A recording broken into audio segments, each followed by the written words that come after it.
perspectives. We're talking about theories of religious cognition.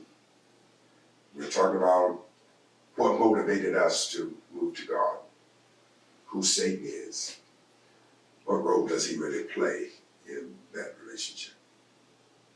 Well, we're going to try to sum up this program in this segment, both of these programs. But first, we want to give you a kind of prolegomena, a kind of introduction to this conclusion.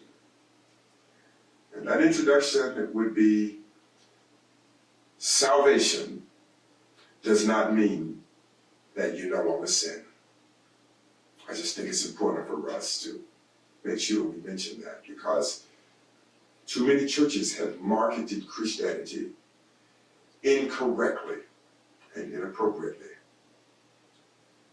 If you're going to market Christianity to be this thing that you can do, this spiritual metamorphosis that'll take place in the confines of your own soul, and all of a sudden you will no longer have the passions and proclivities and inclinations that you had before that moment.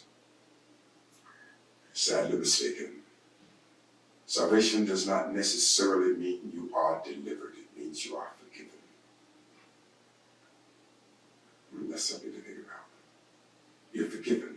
You may not necessarily be delivered.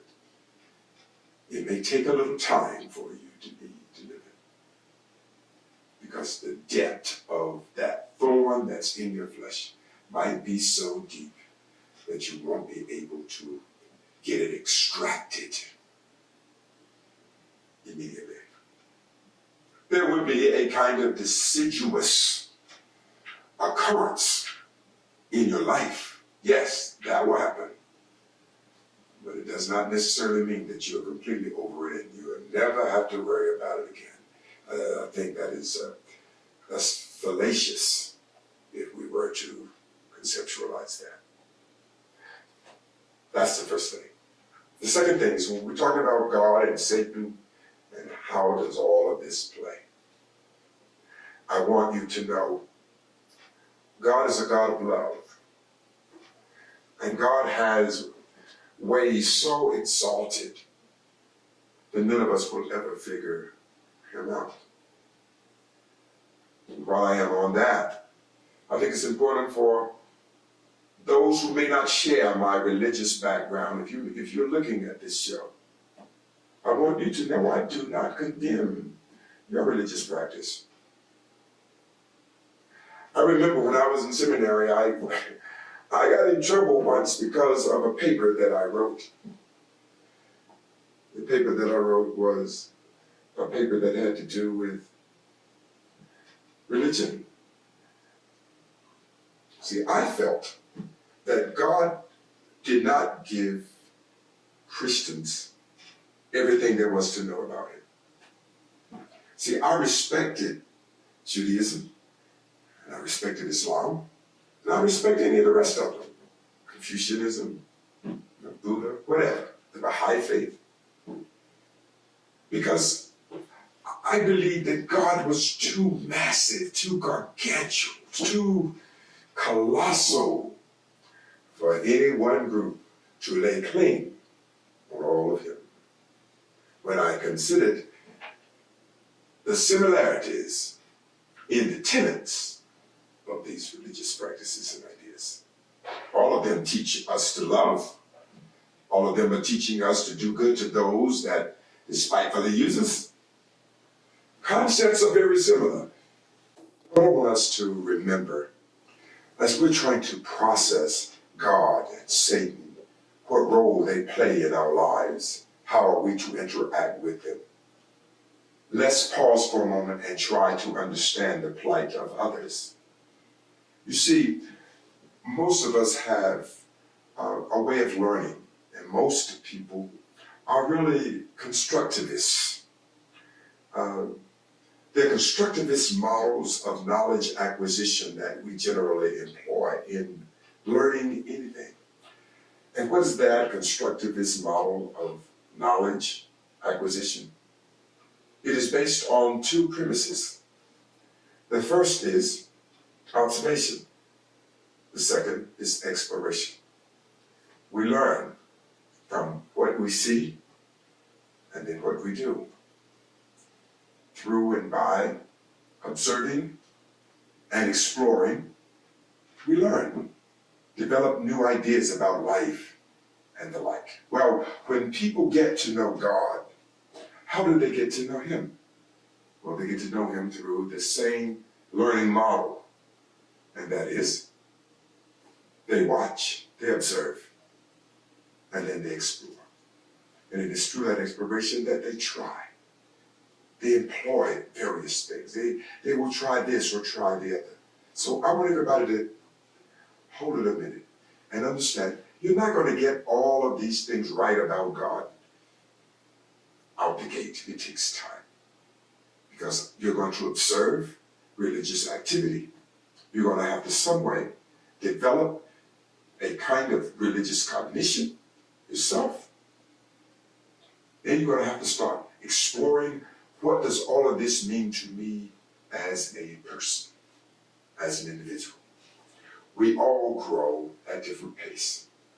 We're all at different places in our lives. So what I want to say to all of you, Paul, yes, I pray that we will get the anthropomorphic and the abstract concepts of God in order. And yes, I pray that we can get it where we can have balance and we can understand that one has to be greater than the other for it to be effective. Yes, I do hope that we get to the place where we understand that God is not transactional. His relationship is not that. But until that time, what I want to say is, I'm patient with you. I understand there's a lot you have to explore because this is learning about a new way of living and embracing a higher reality that may have been foreign to you until now. So I say to all of you as we get ready to leave you, love God the best you can. And sometimes when you just don't get it right, it's okay. He's a loving Father. He's always there to put his arms around you and welcome you back to himself. I hope all of you have enjoyed this show. I certainly enjoyed sharing it with you because God is a fascinating subject. Before we go, I do want to say something about the Clinton Inn in Laurinburg. Miss Addie there, who just takes great care of all of her customers, and I'm one of them. And I tell you, her food is really, really good. I have to make sure that I stay going at that track because their food is so good, you just keep eating so much of it. So I went ahead and I'm hoping that all of you will go out and support the Clinton Inn. You'll be glad that you did. Also, please, all of your automotive needs in Scotland County, go see Lee Howell at Scotland Motors. A great guy, and he has many, many programs that can suit your budget and your needs. Let us also remember the Fish House in Fairmont. Gail and Andre Taylor, the proprietors there. Great food and just wonderful people. Let's keep going there and showing them that we appreciate what they're bringing to the community. And let us make sure we also go down to Dillon. There are McKellar Check Cashing Company. See Miss Pat there. She's the salt of the earth. They don't come any better.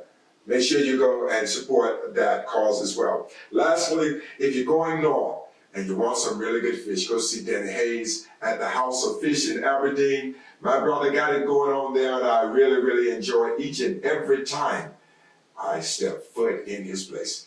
God bless you. We'll see you the next time on Social Perspectives.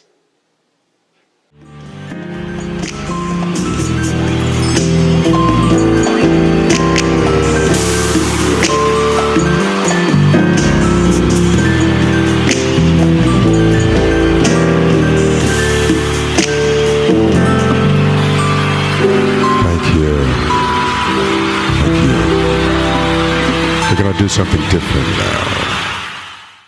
Alive Shoes proudly announces a new shoe line called the Gentile. The new classy cosmopolitan footwear was designed for the upwardly mobile personality who believes in making statements of cool with each step. The Gentile footwear is the shoe for all occasions because cool never goes out of style. Go to aliveshoes.com/gentile and step into your cool.